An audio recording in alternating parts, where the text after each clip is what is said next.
नमस्कार। दिन भर की बड़ी खबरों में आपका स्वागत है। मैं हूं आराधना। आज इस बुलेटिन में बात होगी बिहार में बदलती सियासी हवा की, राहुल गांधी की भारत जोड़ो न्याय यात्रा की, बात करेंगे किसानों की हुंकार से डरी मोदी सरकार की, लोकसभा चुनाव से पहले वोटिंग लिस्ट में हुए बड़े खेल की, जानेंगे मराठा आंदोलन से कैसे बैकफुट पर आई एनडीए सरकार, और बुलेटिन के आखिर में बात चुनावी बॉन्ड से मिली चंदे पर सामने आए बड़े सवाल की। इसके अलावा और भी कई बड़ी खबरों से आपको करवाएंगे रूबरू, लेकिन तमाम बड़ी खबरों से पहले एक नजर सुर्खियों पर। जेडीयू मंत्री विजय चौधरी के आवास से पार्टी के 4 विधायक बीमा भारती, संजीव सिंह, दिलीप राय और सुदर्शन गायब। बीमा भारती का फोन हुआ स्विच ऑफ, मुश्किल में फंसी नीतीश सरकार। पंजाब में अकाली दल और बीजेपी के बीच गठबंधन को लेकर बातचीत टूटी। अकाली दल के प्रधान सुखबीर सिंह बादल का ऐलान, हमारा गठबंधन बीएसपी के साथ। किसानों के साथ हो रहे अन्याय के खिलाफ कांग्रेस महासचिव प्रियंका गांधी वाड्रा ने पीएम मोदी पर साधा निशाना, कहा किसानों के रास्ते में कील कांटे बिछाना अमृतकाल है या अन्याय काल। दिल्ली के सीएम अरविंद केजरीवाल ने बीजेपी पर साधा निशाना, कहा भाजपा डरी हुई है, हमें बदनाम कर खत्म करना चाहती है। ये तो थी सुर्खियां। अब बात आज की सबसे बड़ी खबर की। बिहार में नीतीश कुमार सीएम रहेंगे या पूर्व सीएम हो जाएंगे, फैसले का वक्त आ गया है। 12 फरवरी को नीतीश सरकार विश्वास मत पेश करेगी, लेकिन दावा किया जा रहा है कि नीतीश के पास बहुमत ही नहीं है। तो क्या है पूरी खबर और कब नीतीश कुमार रखेंगे विश्वास प्रस्ताव, देखिए ये रिपोर्ट। बिहार की राजनीति में चेक और मेट का खेल जारी है। नीतीश कुमार के बहुमत साबित करने से पहले जेडीयू और बीजेपी विधायकों में टूट का दावा किया जा रहा है। कहा जा रहा है कि बीजेपी और जेडीयू के कुछ विधायक आरजेडी के संपर्क में हैं। सूत्रों के मुताबिक 12 फरवरी को होने वाले फ्लोर टेस्ट से पहले नीतीश कुमार की जेडीयू में टूट संभव है। दावा किया जा रहा है कि जेडीयू के 1 दर्जन से अधिक विधायक लालू यादव और तेजस्वी यादव की रडार पर हैं। वहीं टूट की संभावना सिर्फ जेडीयू में नहीं बल्कि भाजपा में भी है। सूत्रों के मुताबिक भाजपा के 6 और जेडीयू के 1 दर्जन से ज्यादा विधायक फ्लोर टेस्ट से गायब रह सकते हैं। आरजेडी ने अपने सभी विधायकों को एकजुट कर लिया है। कांग्रेस विधायकों को भी पटना बुला लिया गया है। तो वहीं विपक्ष के विधायक ने जीतन राम मांझी से मुलाकात की है और दावा किया है कि खेला होना तय है। फ्लोर टेस्ट के एक दिन पहले ये अंतिम रात नीतीश कुमार पर सबसे भारी बीतती दिखाई दे रही है।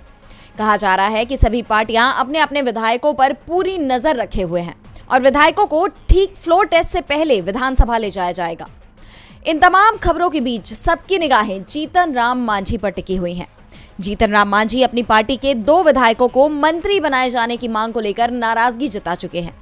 हालांकि उनके बेटे नीतीश सरकार में मंत्री हैं, लेकिन उनकी मांग है कि उनकी पार्टी के एक और विधायक को मंत्री बनाया जाए। बाराचट्टी से उनकी पार्टी के विधायक ज्योति देवी भी खुद को मंत्रिमंडल में देखने की इच्छा जता चुके हैं। उनका तर्क है कि हर बार पुराने मंत्रियों को ही सरकार में शामिल किया जाता है, नए मंत्रियों को आखिर कब मौका मिलेगा। मीडिया रिपोर्ट्स के मुताबिक जीतन राम मांझी का मन डोल सकता है, क्योंकि उन्हें राजद की ओर से मुख्यमंत्री पद का ऑफर भी दिया जा चुका है, जबकि शनिवार शाम उनकी विपक्ष के एक नए एमएलए से मुलाकात भी हुई है। कहा जा रहा है कि विपक्ष के जिस एमएलए ने मांझी से मुलाकात की है वो लालू यादव के खास हैं और कोई मैसेज लेकर मांझी के पास पहुंचे थे, जिससे ये माना जा रहा है कि फ्लोर टेस्ट से पहले तेजस्वी यादव बड़ा खेला करने की तैयारी पूरी कर चुके हैं। बिहार में नीतीश के साथ खेला होना तय दिखाई दे रहा है। चिंता में मोदी सरकार भी दिख रही है और ये चिंता राहुल गांधी की भारत जोड़ो न्याय यात्रा ने और बढ़ा दी है। यूपी में 16 फरवरी को भारत जोड़ो न्याय यात्रा प्रवेश करेगी। यात्रा के रूट में भी बदलाव हुआ है। तो क्या है पूरी खबर, देखिए ये रिपोर्ट। भारत जोड़ो न्याय यात्रा ने पिछले 29 दिनों में 9 राज्यों में न्याय की आवाज बुलंद की है। 14 जनवरी को मणिपुर से शुरू हुई ये यात्रा आज छत्तीसगढ़ पहुंच गई है। हर राज्य में यात्रा का नेतृत्व करते हुए कांग्रेस नेता राहुल गांधी जनता के जननायक के रूप में उभरकर सामने आए हैं और अब छत्तीसगढ़ में न्याय का परचम लहराकर राहुल गांधी और उनकी टीम उत्तर प्रदेश में प्रवेश करेगी। सवाल 80 सीटों का है, इसलिए यूपी कांग्रेस यात्रा के लिए पूरी ताकत से जुटी हुई है। पहली न्याय यात्रा 14 फरवरी को यूपी में प्रवेश कर रही थी और यहाँ से 11 दिन रहने के बाद ये राजस्थान पहुँचनी थी, लेकिन अब यात्रा के कार्यक्रम में बदलाव हुआ है। यात्रा पश्चिमी यूपी की जगह बुंदेलखंड की तरफ जाएगी। न्याय यात्रा 16 फरवरी से 22-23 फरवरी तक ही यूपी में रहेगी। चंदौली से लखनऊ तक यात्रा अपनी पूर्व योजना के तहत जारी रहेगी। चंदौली में प्रवेश करने के बाद यात्रा वाराणसी की ओर जाएगी और अमेठी में प्रवेश करने से पहले भदोही, प्रयागराज और प्रतापगढ़ से होकर गुजरेगी। रायबरेली और लखनऊ अगला पड़ाव रहेगा। यात्रा 19 फरवरी को अमेठी और रायबरेली को कवर करेगी। यहाँ राहुल गांधी के साथ सपा प्रमुख अखिलेश यादव भी यात्रा में शामिल नजर आएंगे। लखनऊ से सीतापुर जाने के बजाय अब ये यात्रा कानपुर और फिर झांसी तक जाएगी, जहां से ये मध्य प्रदेश में प्रवेश करेगी। यात्रा के शेड्यूल में बदलाव की वजह यूपी बोर्ड की हाई स्कूल और इंटरमीडिएट की परीक्षा बताई जा रही है। कांग्रेस की नजर पूर्वांचल के अलावा अब बुंदेलखंड पर भी है। भारत जोड़ो न्याय यात्रा की सफलता से तो बीजेपी पहले से ही परेशान दिख रही है, तो पीएम मोदी की परेशानी को किसानों ने बढ़ा दिया है। किसानों ने पीएम मोदी की आवाज की घेराबंदी की तैयारी कर ली है। तो क्या है खबर, देखिए ये रिपोर्ट। अपनी मांगों को मनवाने के लिए किसान ने एक बार फिर मोदी सरकार के खिलाफ मोर्चा खोल दिया है। संयुक्त किसान मोर्चा और किसान मजदूर मोर्चा समेत 26 किसान संगठन 13 फरवरी को दिल्ली कूच करने के ऐलान के बाद अब 16 फरवरी को भारत बंद का आह्वान कर रहे हैं। उधर हरियाणा सरकार ने किसानों को रोकने के लिए पूरी ताकत झोंक दी है। आशंका है कि दिल्ली में घुसने के बाद किसान प्रधानमंत्री नरेंद्र मोदी के आवास के बाहर प्रदर्शन कर सकते हैं। इसके अलावा किसान मंत्रियों और कई भाजपा नेताओं समेत दूसरे अन्य वीआईपी के आवास के बाहर प्रदर्शन कर सकते हैं। किसानों के दिल्ली चलो मार्च को देखते हुए दिल्ली के सीलमपुर इलाके में और हरियाणा के पंचकुला शहर में भीड़ जुटाने की मनाही कर दी गई है। बताया जा रहा है कि 200 किसान संगठन इस प्रदर्शन में हिस्सा ले रहे हैं। पेंशन लाभ तथा एमएसपी समेत कई मांगों को लेकर किसान इस बार दिल्ली में प्रदर्शन की तैयारी में है। वहीं हरियाणा के 7 जिलों में मोबाइल इंटरनेट सेवा को निलंबित कर दिया गया है। वहीं किसान मजदूर मोर्चा के कोऑर्डिनेटर सरवण सिंह पंधेर ने कहा कि हरियाणा में इंटरनेट बंद करना उचित नहीं है। उन्होंने देश भर के किसान मजदूरों को अपील की है कि 13 फरवरी को दिल्ली कूच करें और आर पार की लड़ाई लड़ें। हम अपनी मांगे मनवा कर रहेंगे, हम बातचीत से नहीं भागेंगे। पंजाब के किसान नेता जगजीत सिंह डल्लेवाल ने कहा कि हमें बातचीत के लिए कर रहे हो तो हरियाणा के हालात क्यों बिगाड़ रहे हो, पहले ही बैरिगेटिंग क्यों की जा रही है। किसानों की बातों का हल ना हो तो बैरिकेटिंग करनी चाहिए। इंटरनेट बंद कर लोगों को परेशान क्यों किया जा रहा है। किसानों के आंदोलन से सरकार बैकफुट पर है तो चुनाव आयोग भी बैकफुट पर दिखाई दे रहा है, क्योंकि ईवीएम को लेकर तो वो पहले से ही सवालों के घेरे में है और अब वोटिंग लिस्ट और वोटर आई कार्ड को लेकर कई गड़बड़ियां सामने आई हैं, जिससे चुनाव आयोग निशाने पर आ गया है। तो क्या है खबर, देखिए ये रिपोर्ट। लोकसभा चुनाव से पहले चुनाव आयोग एक बार फिर सवालों के घेरे में आ गया है।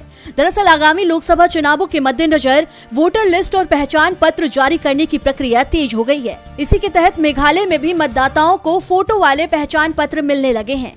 लेकिन इन सब के बीच ये खबर आ रही है कि कुछ लोगों को 2-2 वोटर कार्ड दिए जा रहे हैं, तो कई लोगों को 3 वोटर कार्ड भी दिए गए हैं।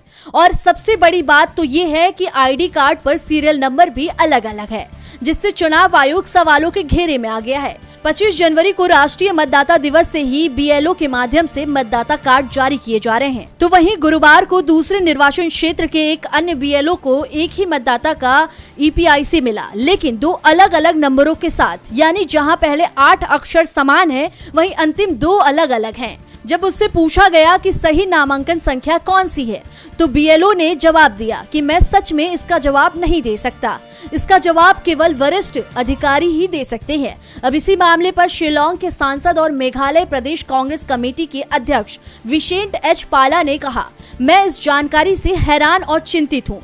मैं इसके बारे में और अधिक पता लगाऊंगा और अगर ये सच है तो निश्चित रूप से बड़ी गड़बड़ी है। आपको बता दें कि इससे पहले चुनाव आयोग की तरफ से मतदाता सूची का प्रकाशन किया गया था, जिसमें तकरीबन 1.66 करोड़ से ज्यादा लोगों के नाम सूची से हटाए गए हैं। ऐसे में अब चुनाव आयोग सवालों के घेरे में आ गया है। अब देखना होगा चुनाव आयोग इस मामले में क्या सफाई पेश करता है। आई कार्ड को लेकर आयोग की ओर से कोई सफाई नहीं आई है, तो दूसरी ओर महाराष्ट्र की शिंदे सरकार जरूर मराठा आरक्षण को लेकर सफाई दे रही है। लेकिन मराठा आरक्षण को लेकर आंदोलन चला रहे मनोज जरांगे सरकार को वक्त देने के लिए अब तैयार नहीं है। उन्होंने अब अनशन शुरू कर दिया है, जिससे शिंदे सरकार मुश्किल में दिख रही है। महाराष्ट्र मराठा आरक्षण आंदोलन का नेतृत्व कर रहे मनोज जरांगे पाटिल एक बार फिर अनशन शुरू कर दिया है। जरांगे ने राज्य विधानमंडल का एक विशेष सत्र बुलाने और इसमें आरक्षण की मसौदा अधिसूचना को कानून में बदलने की मांग की है। 1 साल से भी कम समय में ये चौथी बार है जब जरांगे मराठा समुदाय को ओबीसी समूह में शामिल करने की मांग को लेकर भूख हड़ताल कर रहे हैं। इसके साथ ही जरांगे ने कहा कि राज्य भर में मराठा समुदाय के प्रदर्शनकारियों के खिलाफ दर्ज मामले तुरंत वापस लिए जाएं। जरांगे ने कहा कि सरकार को कुनबी रिकॉर्ड रखने वाले 57 लाख लोगों को ओबीसी जाति प्रमाण पत्र जारी करना चाहिए। साथ ही न्यायाधीश संदीप शिंदे समिति को उसे सौंपे गए काम में तेजी लानी चाहिए। दरअसल इस समिति का गठन शुरू में मराठवाड़ा क्षेत्र के मराठों के कुनबी इतिहास पर गौर करने के लिए सरकार द्वारा किया गया था। बाद में इसका दायरा बढ़ाया गया। जरांगे ने कहा कि वो इस बार अनशन के दौरान किसी भी प्रकार का चिकित्सा उपचार स्वीकार नहीं करेंगे। उन्होंने पहले भी अनिश्चितकालीन उपवास किया था, लेकिन सरकार के आश्वासन पर उन्हें वापस ले लिया था। लेकिन इस बार उनकी बात नहीं मानी गई तो लोकसभा चुनाव में शिंदे सरकार को इसका खामियाजा भुगतना पड़ेगा। आपको बता दें, महाराष्ट्र में मराठाओं की आबादी 30 से 33%। महाराष्ट्र की 48 लोकसभा सीटों में से 20 से 22 सीटें और विधानसभा की 288 सीटों में से 80 से 85 सीटों पर मराठा वोट निर्णायक माना जाता है। दूसरी तरफ राज्य में ओबीसी समुदाय भी 40% है, जिससे ये माना जा रहा है कि ये आंदोलन शिंदे सरकार पर भी भारी पड़ सकता है। अब देखना होगा कि सरकार चुनाव को देखते हुए क्या फैसला लेती है। बीजेपी और उसके सहयोगी मुश्किल में दिखाई दे रहे हैं और ये मुश्किलें लोकसभा चुनावों से पहले आई हैं, जो और बड़ी परेशानी खड़ी कर रही हैं।